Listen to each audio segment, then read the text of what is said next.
আজকে আপনাদের সাথে শেয়ার করব আমি রুই মাছ রান্নার রেসিপি। সেজন্য আমাকে প্রথমে করতে হবে চুলায় কড়াইটা দিয়ে একটু গরম করে নিতে হবে। তারপর সেখানে আমি তেল দিব। তেল দেওয়ার পর দিয়ে দিব পেঁয়াজ কুচি। পেঁয়াজটা সামান্য একটু তেলে হালকা করে ভেজে নেব। তারপর সেখানে দিব 1.5 চা চামচ লবণ।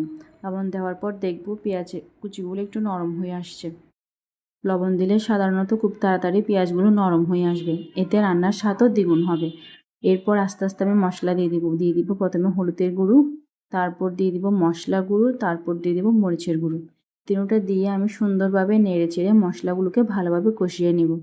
মশলাগুলো যখন একটু ভালোভাবে তেলের উপর দিয়ে চলে আসবে, তারপর আমি সুন্দর করে একটু পানি ঢেলে দেব। পানি ঢেলে দিলে দেখা যাবে যে খুব শীঘ্রই মশলাগুলো কষতে শুরু করেছে।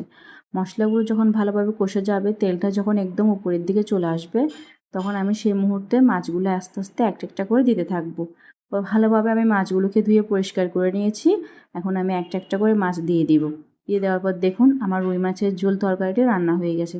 দেখতে কিন্তু খুব সুন্দর লাগছে, খেতেও কিন্তু অনেক লোভনীয়। আপনি আমার রেসিপি দিয়ে একবার রান্না করলে আশা করি কখনো নিরাশ হবেন না।